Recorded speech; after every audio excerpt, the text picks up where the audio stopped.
Hello everyone, नमस्कार। स्वागत है आपका उदय क्लासेस के बीए प्लेटफॉर्म पर। दोस्तों, बीए फर्स्ट ईयर के अंतर्गत हमारे राजनीति विज्ञान का सेशन चल रहा था, जिसके अंतर्गत हमने लास्ट में 2 क्लास कर चुके हैं दोस्तों। जिस क्लास के अंतर्गत हम दोस्तों लास्ट सेशन में बीए फर्स्ट ईयर के लास्ट सेशन में दोस्तों हमने बात की थी राजनीति विज्ञान की अर्थ, परिभाषा, प्रकृति और क्षेत्र की। दोस्तों, इस पर 2 क्लास हम लेकर आए थे और दोनों क्लासेस दोस्तों इसके टर्मिनोलॉजी को समझने के लिए बहुत ही ज्यादा जरूरी है। अगर आपने लास्ट के 2 जो क्लास थी हमारी, अगर वो नहीं देखी है तो प्लीज पहले जाकर के वो क्लास देख लीजिए। अगर वो क्लास आपको क्लियर हो पाती है, उसकी टर्मिनोलॉजी अगर आपको क्लियर हो पाती है, तो उसके बाद ही दोस्तों आप इन क्लासों पर मूव करेंगे, क्योंकि इसकी जो जितनी भी टर्मिनोलॉजी है, आने वाले जितने भी पार्ट्स है, हमारे जितने भी कंसेप्ट हैं, उन सबको समझने के लिए जो टर्मिनोलॉजी होती है दोस्तों, वो कहीं ना कहीं शुरू के 1 या 2 चैप्टर में ही आ जाती है ना। लगभग 70% जो टर्मिनोलॉजी होती है वो शुरू के चैप्टर में ही आ जाती है। तो इसलिए मैं आपको ज्यादा फोर्सली बोल रहा हूँ कि फर्स्ट और सेकेंड वीडियो अगर आपने नहीं देखा है राजनीति विज्ञान का, तो प्लीज पहले उसको देख लीजिए, ताकि आपको आगे का राजनीति विज्ञान का आगे का पार्ट समझने में बिल्कुल भी तकलीफ ना हो। ठीक है। और दूसरी प्रकार से दोस्तों आज हम बात करेंगे राजनीति विज्ञान के अंतर्गत। आज हम लेकर आए हैं स्टेट अर्थात राज्य। राज्य की परिभाषा इसमें हम देखेंगे, राज्य का अर्थ देखेंगे, और सबसे इंपॉर्टेंट इसका पार्ट जो कि राज्य के आवश्यक तत्व, ये तत्व क्या होते हैं, कि कौन कौन से तत्व किस किस प्रकार की जो है वहां पर एक मिनट, कि तत्वों के अंतर्गत किस प्रकार से राज्य के लिए वो तत्व आवश्यक है, उन चारों तत्वों पर हम दोस्तों डिस्कस करेंगे। तो बने रहिए सेशन के एंड तक। अच्छा, उससे पहले मैं लास्ट क्लास के कुछ डाउट क्लियर कर लेता हूं दोस्तों। कुछ मेरे फ्रेंड्स हैं, उन्होंने मुझे कमेंट करके कहा है कि सर ये एमपी बेसिस पे है, या राजस्थान बेसिस पे है, या गुजरात है, या अन्य स्टेट कोई सा भी मान लीजिए जहां पर हिंदी चलती है। तो मैं उन सभी को बोलना चाहता हूं दोस्तों कि आप बिल्कुल भी इस चीज को लेकर कंफ्यूज नहीं होंगे, और ना ही आप इस प्रकार से पढ़ेंगे। क्योंकि देखिए, जो क्लासेस में लेकर आया हूं दोस्तों, इसके अंतर्गत मैं चाहता हूं कि आप व्यवहारिक रूप से पढ़ाई करें। व्यवहारिक का अर्थ ये होता है कि जो भी कंसेप्ट आपकी बुक में छपा हुआ है, उस कंसेप्ट को किताबी लैंग्वेज के अलावा आप अपनी बौद्धिक तर्कता के आधार पर उसको समझने का प्रयास करेंगे। ठीक है। अब वो चाहे कहीं से भी हमें मिल सके, चाहे कहीं से भी हमें प्राप्त हो, उसके बारे में हमें पूरी जानकारी होनी चाहिए। ठीक है। अब इस प्रकार का अगर जब आपको ज्ञान इकट्ठा करना है, आपको इस प्रकार का नॉलेज प्राप्त करना है, तो अब क्या करेंगे? तो जरूरी नहीं है दोस्तों कि अगर आप राजस्थान से हैं तो राजस्थान की ही क्लासेस होना चाहिए, अगर आप एमपी से हैं तो एमपी की ही क्लास होनी चाहिए। जरूरी बिल्कुल भी नहीं है। अगर आपका टॉपिक, आपके कंसेप्ट दोस्तों अगर मैच हो रहे हैं, अगर आपका कंसेप्ट वही कंसेप्ट पढ़ाया जा रहा है जो आपको पढ़ना है, तो कोई दिक्कत नहीं है, आप बिल्कुल पढ़ सकते हैं। अब मैं आपका डाउट इस प्रकार भी क्लियर करूंगा कि जिस प्रकार से मान लीजिए कि इंडिया की हिस्ट्री है, ठीक है, जिसे हमें फर्स्ट ईयर, सेकेंड ईयर और थर्ड ईयर कंटिन्यूसली पढ़ाई जाती है। ठीक। तो इंडिया की दोस्तों जो हिस्ट्री है, क्या स्टेट वाइज चेंज होगी? अरे भाई, इंडिया भारत का जो भी इतिहास रहा है वो इतिहास तो एक ही रहेगा ना। तो फिर चाहे वो एमपी में पढ़ाया गया हो, चाहे वो गुजरात में पढ़ाया गया हो, चाहे वो राजस्थान में या ओपी, यूपी, बिहार कहीं पे भी पढ़ाया गया हो। ठीक है। तो हर एक स्टेट के लिए भारत का इतिहास एक ही रहने वाला है। इसके अलावा जब हम बात करते हैं अर्थशास्त्र की, तो दोस्तों मुझे ये बताइए कि अर्थशास्त्र, क्या ये बताइए कि अगर एमपी में पूंजी निर्माण बैंकों के द्वारा होता है, तो क्या राजस्थान में पूंजी निर्माण कौन करेगा? ओके। तो इसके बीच में कोई डिफरेंस नहीं हो सकता है ना, कि जो आर्थिक विकास, जो अर्थशास्त्र होती है, जो अर्थशास्त्र की जो टर्मिनोलॉजी होती है, जो इकोनॉमिक्स की टर्मिनोलॉजी होती है, वो पूरे इंडिया ही नहीं पूरे विश्व के लिए दोस्तों सेम होती है। जिस प्रकार से पूंजी निर्माण हम यहाँ होते हैं, पूरे विश्व में बैंकों के माध्यम से जिस प्रकार से पूंजी का निर्माण होता है, पूरे विश्व में उसी को पूंजी निर्माण बोला जाएगा। शेयर मार्केट पूरे विश्व के लिए यही है, बैंकिंग पूरे विश्व के लिए यही है। ठीक है। तो इस प्रकार से इकोनॉमिक्स के अंदर भी, ठीक है, जो टर्मिनोलॉजी आती है वो सभी के लिए एक जैसी होगी, पूरे भारत के लिए एक जैसी होगी। ठीक है। तो जरूरी नहीं है कि ये कहां से हम पढ़े या कहां से ले, जहां से भी आपको मिल रहा है आप वहां से पढ़ सकते हैं। उसके बाद बात करें दोस्तों भूगोल, तो भूगोल भी पूरे भारत का ही होता है। हम बीए के अंतर्गत दोस्तों किसी स्टेट वाइज तो भूगोल पढ़ते नहीं है, और अगर मान लीजिए किसी में स्टेट वाइज आ भी रहा है, जैसे कि मान लीजिए हम राजस्थान से है या एमपी से, कहीं से भी मान लीजिए आप किसी भी स्टेट से, अगर उसका स्पेशल भूगोल है, स्पेशली भूगोल है, जैसे अगर आप राजस्थान से हैं अगर आपकी बुक पे लिखा है राजस्थान का भूगोल या फिर राजस्थान का इतिहास, तो वो आपको अलग से पढ़ने की आवश्यकता है। अन्यथा अगर भारत का इतिहास है, भारत का भूगोल है या है ना, तो उसको आपको अलग से पढ़ने की आवश्यकता नहीं है। जो क्लासेस पूरे भारत में चल रही है दोस्तों, वही आपकी होगी। ठीक है, तो इसलिए मैं आपसे यही बोलूंगा, अगर आपके स्टेट का स्पेशल नाम दे करके वो सब्जेक्ट लिखा हुआ है तो ही आपको वो पढ़ना है, अन्यथा सब सारी क्लासेस एक ही होती है। ठीक है, तो आज के बाद में आपके पास कोई कंफ्यूजन नहीं होना चाहिए। एक बात और है, कुछ दोस्त राजस्थान से हैं, काफी सारे मित्र हैं राजस्थान से जो इस वीडियो को कंटिन्यूसली फॉलो करते हैं, 2000 क्लासेस को कंटिन्यूसली फॉलो करते हैं। उनके साथ में एक छोटी सी प्रॉब्लम ये जाती है कि first year BA first year के अंतर्गत एक लोक प्रशासन करके सब्जेक्ट है। ठीक है, और वही सब्जेक्ट को जब आप एमपी के लिए देखोगे तो वो थर्ड ईयर में आता है ना। तो उसके लिए भी आप बिल्कुल भी कंफ्यूज नहीं होंगे। मैं यहाँ पर थर्ड ईयर के अंदर 1 या 2 दिन के अंदर ही लोक प्रशासन पर क्लासेस लेके आ रहा हूँ दोस्तों। टॉपिक सेम है, पूरा सिलेबस सेम है, उसमें कोई चेंजेस नहीं है। बस आपको ऊपर नीचे करना है। ऊपर नीचे जैसे मान लीजिए कि अगर आपके राजस्थान वाले सब्जेक्ट सिलेबस में हो सकता है कि जो आपका बजट निर्माण का पॉइंट है, बजट निर्माण का जो टॉपिक है वो हो सकता है चौथा पांचवा हो, और एमपी के लिए हो सकता है वो पहले दूसरे में आ गया हो। ठीक है, शेयर मार्केट या बैंकिंग से संबंधित जितने भी टॉपिक है दोस्तों, वो सब के सब एमपी के लिए थर्ड ईयर में है, उसी प्रकार से राजस्थान में फर्स्ट ईयर में है। किसी अन्य स्टेट में अलग हो सकता है, जिस पर अलग अलग हो सकता है। आपको कंफ्यूज होने की आवश्यकता नहीं है। और इसके अलावा भी अगर आपके कोई डाउट क्लियर नहीं हुए हैं दोस्तों, तो आपको डिस्क्रिप्शन में मेरे व्हाट्सएप नंबर मिल जाएंगे, वहां से आप मुझे ज्वाइन कर सकते हैं, है ना। और जो भी आपके डाउट हो वहां से मुझे क्लियर कर सकते हैं। इसके अलावा जो हम क्लास ले रहे हैं, जो हम पढ़ा रहे हैं, इससे संबंधित अगर कोई आपको डाउट है तो मुझे आप कमेंट करके बता सकते हैं, मैं आपको उस पर एक क्लास बनाकर जरूर दूंगा। ठीक है दोस्तों, चलिए शुरू करते हैं अपनी आज की क्लास को। आज का चैप्टर हुआ दोस्तों हमारा राज्य का अर्थ। आज हम समझने का प्रयास करेंगे कि एक्चुअल में राज्य क्या होता है। ठीक है, ये हमारी यूनिट 2 है। जैसा कि मैंने आपको पहले ही बता दिया था कि यूनिट फर्स्ट के अंदर सिर्फ हम 2 क्लास लेकर आए हैं, क्योंकि उससे ज्यादा मुझे कुछ ज्यादा इंपॉर्टेंट उसमें लगा नहीं था। या इंपॉर्टेंट तो वैसे देखा जाए तो पूरी यूनिट ही होती है, लेकिन उसमें जो है समझाने जैसी कोई चीज थी तो दोस्तों वो मैं 2 ही क्लास में आपको कवर करवा दी है।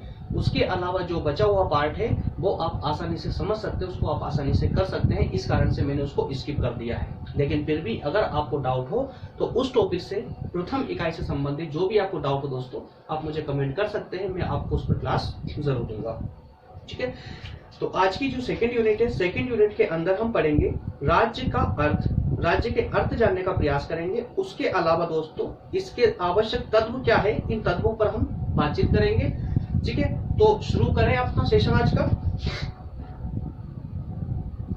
ओके, तो मेरे दोस्तों यूनिट सेकंड, इकाई सेकंड, इसके अंदर हमें क्या क्या पढ़ना है, क्या पढ़ने वाले हैं, एक छोटी सी नजर इस पे मार लेते हैं, जिससे हमारे पूरा माइंड क्लियर हो जाए कि आपके पास कौन कौन से टॉपिक हैं जो इस सेकंड इकाई के अंतर्गत पढ़ने के लिए मिलेंगे। ठीक है, जिसको मैं आपके लिए क्लासेस लेके आऊंगा। तो प्रथम राज्य के आवश्यक तत्वों के बारे में दोस्तों हम बात करेंगे। उसके अलावा राज्य के कार्य के बारे में बात करेंगे कि राज्य की जो आवश्यक तत्व है उसके कार्य क्या है।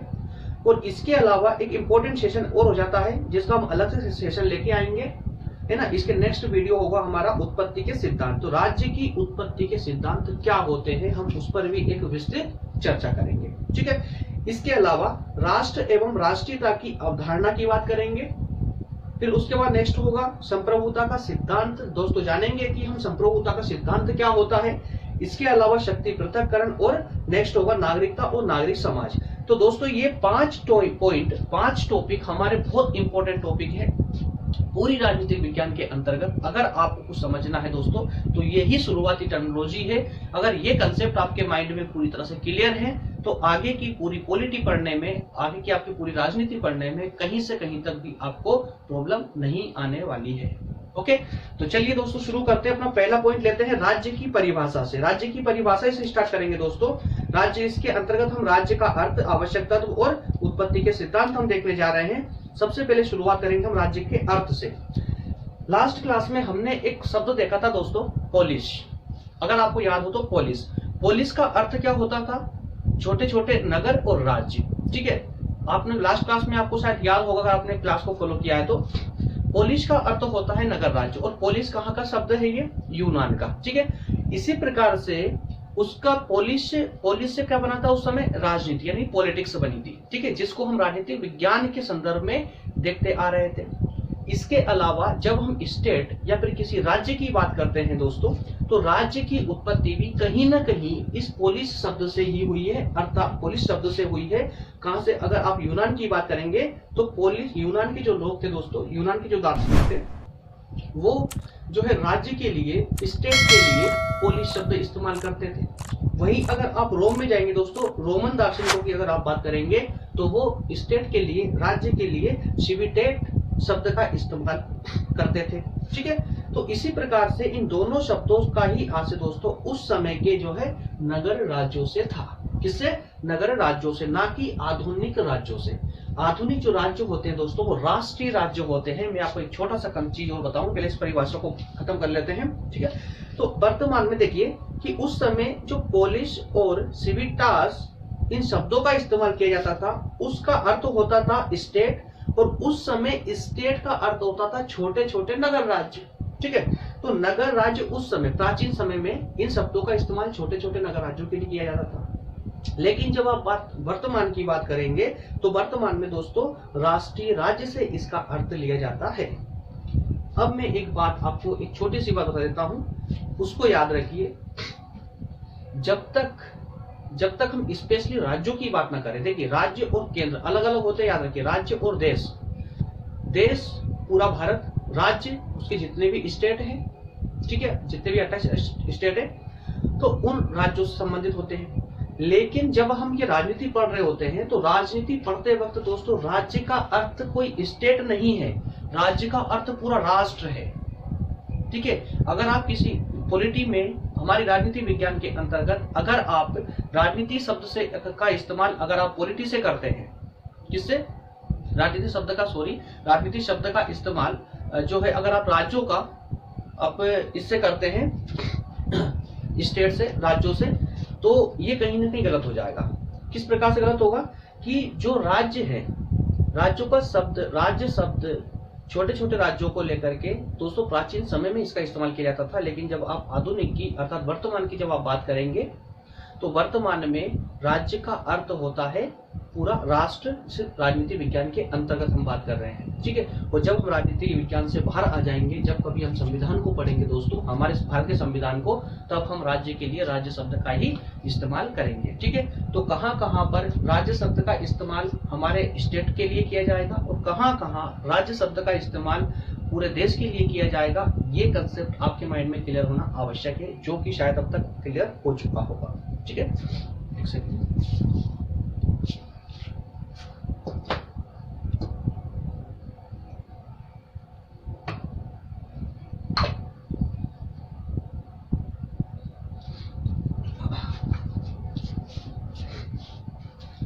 तो क्या राज्य का अर्थ क्लियर है दोस्तों? राज्य का अर्थ ये था आपकी जो है स्टैटिकल स्टडी के माध्यम से, किताबी लैंग्वेज के माध्यम से आपका राज्य का अर्थ क्लियर हो जाता है इससे। ठीक है, तो एक बार रिवाइज कर लेते हैं। राज्य का अर्थ स्टेट अंग्रेजी भाषा का रूपांतरण है। ठीक है, इसके अलावा यूनान के लोग राज्य के लिए पोलिस शब्द का इस्तेमाल करते थे, वहीं रोम के लोग अर्थात रोमन दार्शनिक जो होते थे वो राज्य के लिए जो है सिविटास का इस्तेमाल करते थे। ठीक है, लेकिन इनका जो अर्थ होता था उस समय के प्राचीन छोटे छोटे नगर राज्यों से इसका स्टेट का अर्थ लगाया जाता था। परंतु जब हम वर्तमान की बात करेंगे दोस्तों तो इसका क्षेत्र बढ़कर काफी व्यापक हो चुका है। अब हम राज्य का इस्तेमाल पूरे राष्ट्र के लिए करते हैं। ठीक है, तो राजनीति विज्ञान के अंतर्गत जो राज्य शब्द का इस्तेमाल होता है वो पूरे देश के लिए होता है, ना कि किसी उसके छोटे से भाग के लिए। क्लियर है? ओके, नेक्स्ट में देखते हैं हम कि इसका आशय क्या है दोस्तों, राज्य से आशय क्या है। अब यहाँ से स्टार्ट होती है आपकी व्यवहारिक अध्ययन। व्यवहारिक अध्ययन, ये व्यवहारिक शब्द में बार बार इस्तेमाल करता हूं जिससे कि आपको पूरी तरह क्लियर हो जाए कि बीए का अध्ययन करते वक्त दोस्तों हमें दोनों तरह से अलर्ट रहना है, दोनों प्रकार से इसकी स्टडी करनी है। किताब को पढ़ने के बाद में उसको व्यवहारिक रूप से अपने अंदर डालना है दोस्तों, तो उसका व्यवहारिक अध्ययन करना ही होगा। आपको उसको व्यवहारिक रूप से समझना बहुत ही ज्यादा जरूरी है। अगर आप कुछ भी टॉपिक, कोई सा भी चाहे वो टॉपिक हो, उसको पढ़ते वक्त अगर आप उसको व्यवहारिक रूप नहीं देंगे, उसको व्यवहारिक रूप से पूरा समझेंगे नहीं, तो कहीं ना कहीं आप एग्जाम तो उसको भूल जाएंगे, वो आपके काम नहीं आने वाला। ठीक है, तो उसको हमेशा के लिए याद रखना अगर आपको है दोस्तों, तो उसके लिए आपको किताब से पढ़ने के बाद में उस पर थोड़ा सा एनालाइज करना होगा, आपको थोड़ा उसके ऊपर सोचना होगा, और ये सोच आप तब पाएंगे जब उसकी टर्मोलॉजी आपके माइंड में पूरी तरह क्लियर होगी कि किस प्रकार से क्या होता है कि जनसंख्या या भूभाग, सरकार या फिर संप्रभुता, ऐसे कुछ शब्द आते हैं दोस्तों, तो इनकी टर्मोलॉजी पूरी आपका इनका अर्थ क्लियर होना चाहिए आपके माइंड में कि इसका मतलब क्यों क्या है और इसका इस्तेमाल यहाँ क्यों किया गया है। जैसे कि जब राज्य का हम व्यवहारिक अध्ययन करते हैं, जब राज्य के हम तत्वों की बात करते हैं, जब राज्य के निर्माण के तत्वों की बात करते हैं दोस्तों, तो 4 तत्व वहां निकलकर सामने आते हैं। उन 4 तत्वों के अंतर्गत जनसंख्या होती है, भूभाग होता है, सरकार होती है, और एक होती है स्वतंत्रता, जिसको हम संप्रभुता भी बोल सकते हैं। ठीक है, तो ये जो 4 शब्द यहाँ पर आए हैं, जो 4 तत्व यहाँ पर आए हैं, इन तत्वों को यहाँ पर क्यों लाया गया, ऐसा क्या कारण है कि इन तत्वों को यहाँ पर लाया गया, और ऐसा क्या कारण है कि किसी भी राज्य की उत्पत्ति के लिए ये 4 तत्व आवश्यक हैं। अगर इन 4 तत्वों में से कोई एक भी तत्व दोस्तों यहाँ से हट जाता है या चला जाता है, तो वो राज्य राज्य नहीं रहेगा, अर्थात वो देश देश ही नहीं कहलाएगा। ठीक है, तो इस प्रकार से किसी भी राज्य के निर्माण के लिए दोस्तों उसके 4 तत्व होना आवश्यक है, जिसके अंतर्गत जनसंख्या, सरकार, भूभाग और स्वतंत्रता, ये 4 तत्वों का होना बहुत ही आवश्यक है। राज्य से आशय मनुष्यों के उस समुदाय से है जो एक निश्चित भूभाग पर स्थायी रूप से निवास करता है, जिसकी एक संगठित सरकार हो और अपने आप में संप्रभु संपन्न हो और किसी भी नियंत्रण से मुक्त हो। इस 2 लाइन के अंदर दोस्तों सब कुछ क्लियर कर दिया गया है। चारों शब्दों को, चारों तत्वों को इस 2 लाइन के अंदर समाहित कर दिया गया है। जरा इसको समझने का प्रयास करें, एक बार इसको अच्छे से पढ़ेंगे, पढ़ करके आप इसको अच्छे से समझ जाएंगे। राज्य से आशय मनुष्यों के उस समुदाय से है। देखिए, मनुष्यों के उस समुदाय से, इसमें आपकी दोस्तों जनसंख्या आ चुकी है। ठीक है, कि राज्य से आशय मनुष्यों के उस समुदाय से है जो एक विभिन्न भूभाग पर स्थायी रूप से निवास करती है। किसमें? भूभाग पर। भूभाग अर्थात ये भूभाग आ गया आपका, इस पर स्थायी रूप से निवास करती है, जिसकी एक संगठित दोस्तों सरकार हो और अपने आप में वो संप्रभु हो, अर्थात स्वतंत्र हो। तो इस प्रकार से चारों तत्व इसके ये छोटी सी 2 लाइन की परिभाषा अपने आप में समाहित कर लेती है। ठीक है, हालांकि इन शब्दों के ऊपर, इन तत्वों के से संबंधित हम अध्ययन और आगे डिटेल में करने वाले हैं। ठीक है, ओके। तो अब हम दोस्तों देखेंगे राज्य की परिभाषा। राज्य की परिभाषा क्या होती है, किस प्रकार से राज्य को परिभाषित किया जा सकता है। परिभाषा आपको हर एक टॉपिक की याद होनी चाहिए। याद इन द सेंस रटने का नहीं कह रहा हूं दोस्तों, इसका अर्थ ये होता है परिभाषा कभी आपको रटनी नहीं है। अगर कोई बहुत ही ज्यादा इंपॉर्टेंट टॉपिक है और आपको लगता है कि ये जो दार्शनिक है जिनके द्वारा परिभाषा दी गई है बहुत ही ज्यादा इंपॉर्टेंट है और याद रखना ही चाहिए, तो आप उसको रट सकते हैं। अन्यथा टॉपिक की प्रकृति के अनुसार, टॉपिक के नेचर के अनुसार उसको अगर आपने समझ लिया तो परिभाषा आप खुद अपने आप से क्रिएट कर पाएंगे, है ना। जब एग्जाम सेंटर में जब हमें किसी की दार्शनिक की परिभाषा याद नहीं होती है ना, तो हमें खुद अपने आप से बना के लिखनी होती है। तो जब आपको अपने आप से परिभाषा बनाकर लिखनी है तो उसके लिए आपका वो पूरा टॉपिक क्लियर होना जरूरी है। ठीक है, तो इसलिए परिभाषा की प्रकृति भी आप समझते चलिए दोस्तों, किस प्रकार से दार्शनिक कहां पर दार्शनिक के द्वारा दी गई परिभाषा को याद रखना है और कहां पर दोस्तों आपको स्वयं द्वारा निर्मित करनी है। ठीक, तो परिभाषाओं के भी दोस्तों यहाँ पर कई प्रकार से विचारों में भिन्नता देखी गई है। दार्शनिकों के अंतर्गत कुछ प्राचीन विचारक थे और कुछ आधुनिक विचारक, दोनों के माध्यम से अलग अलग परिभाषित इनको किया गया है। जैसे कि सभी व्यक्तियों का एक समुदाय किसके द्वारा बोला गया है दोस्तों, इसमें कहा गया कि राज्य जो है सभी व्यक्तियों का एक समुदाय है। व्यक्तियों का जब समुदाय है उसी को हम राज्य कह सकते हैं। प्राचीन का एक तो ये कहने का अर्थ है। दूसरा वो कहते हैं कि राज्य व्यक्तियों के सुख और लाभ के लिए निर्मित एक समुदाय है। तो इन दोनों पॉइंटों को पढ़ करके हमें सिर्फ ये समझ आता है कि प्राचीन लोग अर्थात प्राचीन जो दार्शनिक थे उन्होंने राज्य को इस प्रकार से परिभाषित किया है कि उनका कहना सिर्फ इतना है कि राज्य जो है व्यक्तियों का एक समुदाय है और जो वो समुदाय बनता है वो व्यक्तियों के सुख और लाभ के लिए ही निर्मित किया जाता है। ठीक है, तो अर्थात राज्य कुछ नहीं बल्कि सिर्फ और सिर्फ एक व्यक्तियों का समुदाय है, इससे ज्यादा कुछ भी नहीं है। तो ये धारणा थी प्राचीन दार्शनिकों की। ओके, अब हम बात करते हैं कि आधुनिक जो विचारक थे वो राज्य के बारे में क्या बोलते हैं, वो राज्य की परिभाषा किस प्रकार से प्रस्तुत करते हैं, उसके बारे में जरा समझिए। आधुनिक विचारक बोलते हैं दोस्तों कि राज्य जो है केवल व्यक्तियों का ही समूह नहीं है, व्यक्तियों के द्वारा निर्माण किया गया सिर्फ एक समूह नहीं है, बल्कि एक राज्य, एक सक्षम राज्य वो होता है जिसमें निम्नलिखित ये तीनों चीजें भी शामिल हो। व्यक्ति तो आपके ऊपर आई गई, अर्थात जनता तो आपकी आई चुकी है कि व्यक्ति तो हो ही हो, साथ में उसका एक भूभाग भी हो और एक सरकार भी हो और उस पर कोई बाहरी और आंतरिक नियंत्रण ना हो। तो इस प्रकार से कहने का सिंपल सा अर्थ ये है कि जो हाँ प्राचीन दार्शनिकों ने राज्य को एक व्यक्तियों का समूह, जनसंख्या का समूह या जनसंख्या का जो है एक समूह के रूप में परिभाषित किया था, वहीं आधुनिक दार्शनिक जो है राज्य को चार तत्व उसके लिए आवश्यक बताते हैं कि जिस राज्य के पास में चारों तत्व है वही एक राज्य हो सकता है, अन्यथा वो राज्य नहीं कहलाएगा। ठीक है, और चारों तत्व के बारे में हम बात कर ही चुके हैं। चारों तत्व कौन कौन से होंगे? एक जनता होगी, एक सरकार होगी और एक जनता हो जाएगी, एक सरकार हो जाएगी, एक संप्रभुता होगी और एक आपका भूभाग हो जाएगा। इस प्रकार से चार तत्व होना आवश्यक है। ठीक है, हालांकि इन चारों तत्वों पर हम आगे डिटेल में पढ़ने वाले हैं। ठीक है, तो ये आ जाता है दोस्तों। अब हम बात करेंगे राज्य के चार आवश्यक तत्वों पर, जो कि बहुत ही ज्यादा इंपॉर्टेंट है। इनके बारे में आपको बिल्कुल भी स्किप नहीं करना है।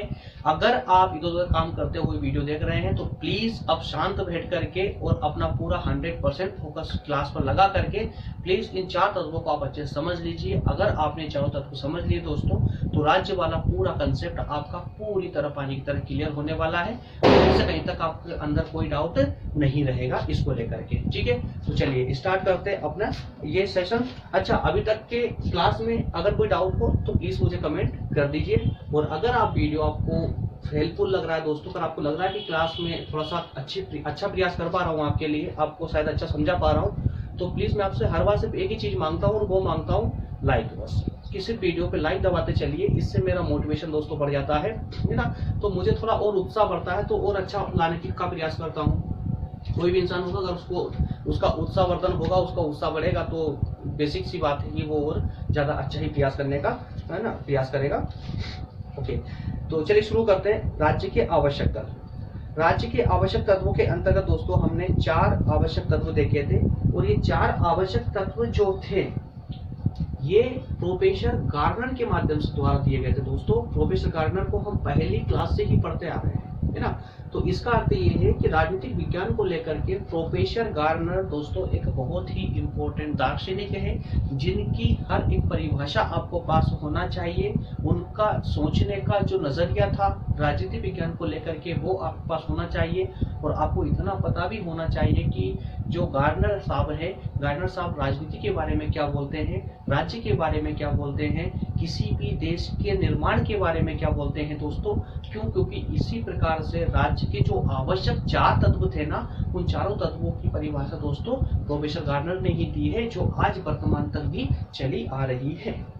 ठीक है, तो दोस्तों वर्तमान में भी गार्डनर महोदय ने राज्य के संबंध में चार विचार दिए हैं। चार विचार उनके आज भी मान्य हैं गार्डनर साहब के।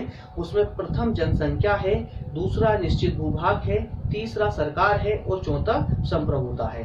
अब एक बेसिक सा अंदाजा दोस्तों आप लगाइए, जहां मैं बार बार आपको इमेज करने की बात करता हूं कि जब आप कोई टॉपिक पढ़ रहे होते हैं तो आपको उस टॉपिक को इमेजिंग करना चाहिए। इमेजिंग अगर आप करेंगे तो आपका कंसेप्ट पूरा क्लियर होता चला जाएगा और आपके अंदर भी एक इमेज बनना प्रारंभ हो जाती है।